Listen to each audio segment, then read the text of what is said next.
saying that you've never found a Filipino that could guard you. Well, guess what, bruh? I'm Filipino as fuck. Come play me, one-on-one. PBA player na si Maverick Hanmisi hindi nagustuhan ng pananakit ng Canadian street baller na si Kay Showtime sa mga Pinoy, kaya naghamon nito ng one-on-one. At Thirdy Ravena mukhang papalag na rin sa hamon. Yan ang ating mga pag-uusapan para sa video natin na ito.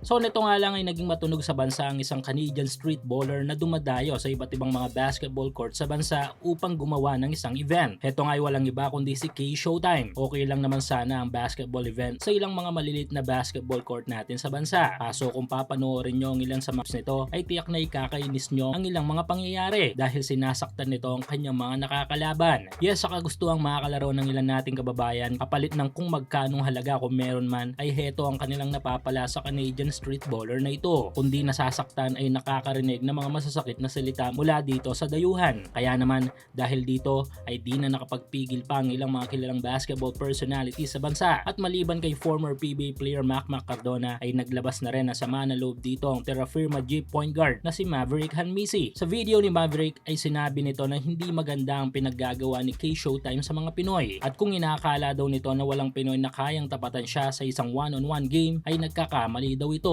Dahil dito ay opisyal na hinamon ni Maverick si Kay Showtime sa isang one-on-one game. Kay Showtime has done a great job of showing people what Philippine basketball is about. It's rugged, it's rough. That's not gonna change. Now, the videos are cool, but when you start to disrespect the Filipino culture and basketball and how people grew up enjoying the game, that's when niggas got a problem. Tough, hard-nosed play, all that pushing and shoving shit, that shit was cool. Until you start throwing the basketball on people's heads, calling them stupid, saying that you've never found a Filipino that could guard you. Well, guess what, bruh? I'm Filipino as fuck.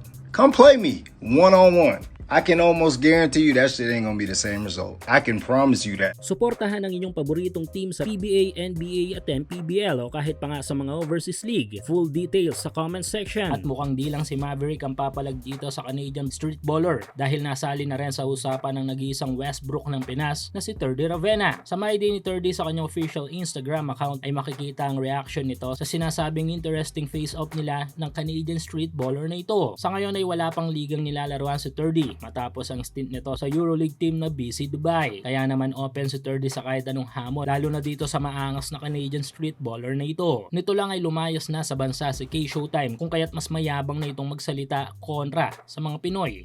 Sa inyong palagay mga ka-hoops, kanino kaya matotrauma si Kay Showtime? Kay Maverick o kay Thirdy Ravena? I-komento nyo lang inyong opinion sa ating comment section.